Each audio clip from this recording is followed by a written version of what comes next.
Here we have the all-new 2024 Hyundai Santa Fe. This one comes in the Calligraphy trim level with front-wheel drive and the beautiful Serenity white pearl. And then we have black Napa leather interior. For the powertrain, we get a 2.5-liter turbocharged 4-cylinder engine that's mated to an 8-speed wet dual clutch transmission. So top of the line trim here, as we come around to the front end, we get our LED daytime running lights and LED fog lights. They don't flash like that. That's just how my camera's picking them up. But I love the front end here, absolutely fantastic. I love how everything is gloss blacked out there and the lights don't flash like that. That's just how my camera picks them up. Active air vents are there, so those will open and shut as they need to.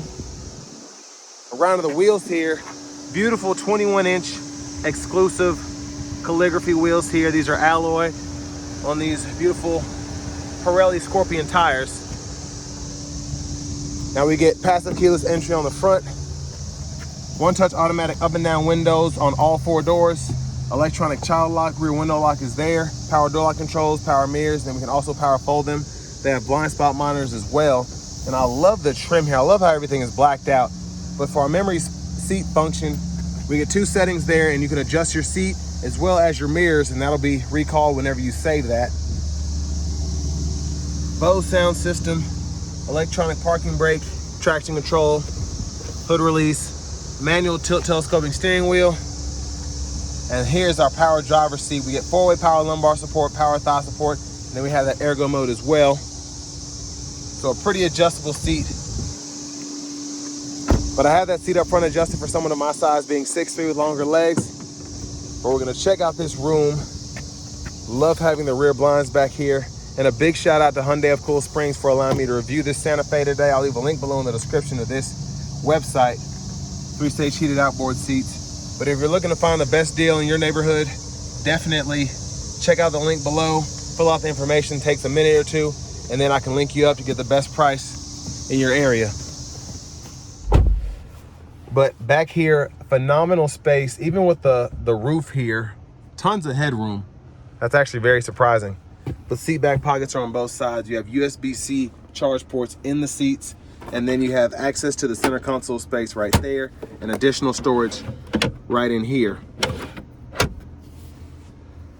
And then we do have the captain's chairs, and then you have 2 seats in the back. And it's crazy the difference between an SC and a Calligraphy, because none of this was here. We didn't have the rear AC controls. We didn't have the USB-C port. Didn't have the 115 volt 3-prong plug-in.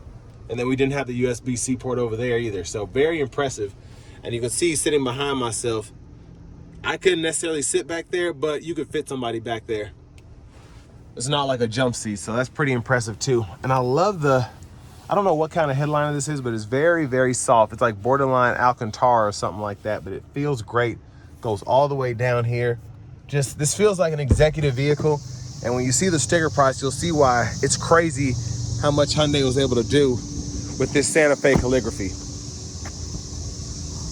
Fuel cap there. And as we come around to the back end, we do get our LED tail lamps, and they don't do that little dance. That's how my camera's picking them up again. But I love how all the badging is blacked out. It's just a beautiful spec, I think. Now, behind the third row, we still have to manually fold these seats. So you pull up here.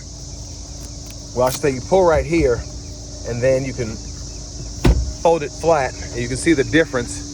And then you can kind of recline the seat a little as well. So several different settings based on how good your posture is. And then we have the cargo shade in here. I think a jack, wheel locks, 12 volt here. But again, I'm just impressed that we get the 3-prong back here as well. And then we can power release our second row. So I'll just show you this so you can see it. That's how much space we have. We still could, so my family only has 3 people right now, and this would be a perfect setup because I could have my baby in that seat, and then my girlfriend and I could sit up there, and then you still have all this storage space. If you want to throw 8 suitcases back here, you could. So very nice.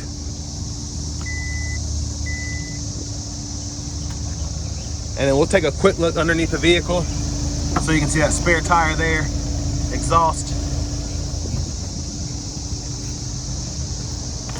And then to the rear passenger side, pretty easy to just fold this back up.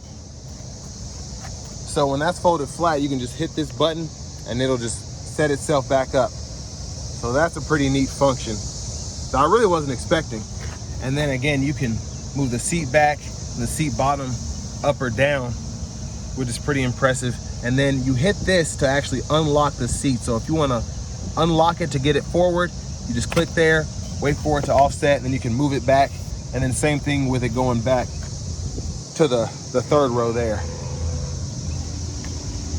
So very impressive.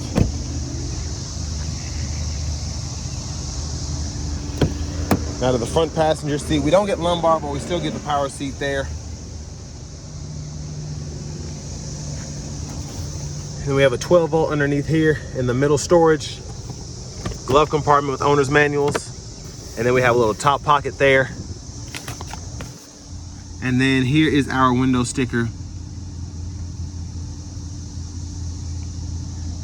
And again, if you're trying to find the best price in your area, click that link down below. But you see the sticker price is $48,835, which I just think is phenomenal. Now we don't have all-wheel drive, so that'll be a bit more money if you get that option, but just everything that comes standard here it's crazy.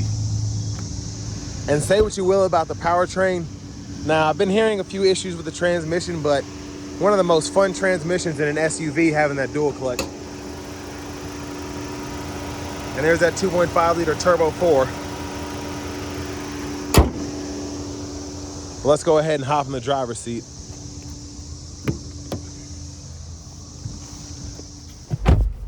So I love the trim here. This is one difference I can see between this and the lower trim Santa Fe's. And just a beautiful black steering wheel here. There's the horn. Now I am excited. Over here to the screen, we do get wireless Apple CarPlay, wireless Android Auto compatibility. And then we also have our AM, FM, XM radio with Bluetooth audio. Navigation's here, pretty easy to use. Just search and it'll give you everything you need to know. So these are the few menus that you have. And then in your setup here, go to your general settings if you want to change your language, date, time, or units of measurement. It's all pretty self-explanatory in there. And then your vehicle settings here, if you want to fool with your driver assistance, your drive modes, seats, all of that. So you can really get detailed here and configure it the way you want it to be. Backup camera's there. You get that bird's eye view. And then you also have guidelines that follow you as you turn the steering wheel. And then you have a front camera as well. So several different views again. Now down here below, we have our dual zone automatic climate controls, and I love this system here. So I can adjust fan speed. I have 3-stage heated cool front seats and a heated steering wheel, but I can also hit this button here and then it pulls up my rear controls there. So just very easy to use. And then your auto mode, click that, you can sync there. Shortcuts here for the audio, tune knob, you have a favorites button there, and hazards right in here. Automatic brake hold, you have 3 drive modes: normal, sport, my drive, auto stop toggle, downhill brake control, cameras are there, parking sensors can be toggled there. And then I love that we get dual wireless charging pads here. So both of these phones are on here charging, and you can see it'll kind of give you a light show as it's charging. And then you have 2 USB-C charge ports as well. And one of those you can run to wire your CarPlay or Android Auto if you so choose. 2 bottle holders are here in that center console cubby space. And that just kind of came off, but removable tray there. And then you have a secret storage compartment down there. Now you have that skylight back here, and then you have the sunroof here. So this button is to control your actual sunshade, and you can one-touch that to close it. And then you have the manual shade up here, and you can one-touch slide that back, and it goes back pretty quickly. But all of those buttons are up here. A rear camera mirror, you have a universal garage door transmitter there as well. There's a view of the back. And there's our vanity mirror there. Now back to the steering wheel, blinkers. And as you put the blinkers on, you get those side cameras that come up depending on which blinker you're using. You have your high beams, you can turn those off and flash there. And then you have automatic wipers, one time off, auto, low, high. You can adjust that auto sensitivity here. Your rear wiper is here. And then you can push back for the rear wiper fluid, pull up for the front wiper fluid. Now you can shift that 8-speed with the paddle shifters behind the steering wheel as well. Use this mode button to go through audio sources, voice recognition. This is your steering wheel favorites button, Bluetooth button. You can go through your track list or radio station presets here, and then your volume is here, and you can turn that up and click there to mute. Now for your smart cruise, you can turn that on there. And then you have your gap adjust here, lane centering. You can adjust your speed there. And then these two buttons are for your center stack in the middle of the gauge cluster here. So I can go through different menus when applicable. Tire pressure monitors are there. And you can go through certain sub-menus here. So you just have those three options. For the shifter, I always forget it because it's right here, but it's in a neat spot. You just grab this when your foot's on the brake, pull there for drive, pull there for reverse, kind of tap from either direction to get into neutral, press P for park. And then we do have a heads-up display. If you look closely there, now you can configure that in the menu. And then one other thing I forgot to mention is we do get ambient lighting here. So very grateful for that. And as you can see that throughout here, and that's not flashing, that's just how my camera's picking it up again. And I love how it goes throughout the entire front here. And then finally, push button start. Here's the key fob with remote start.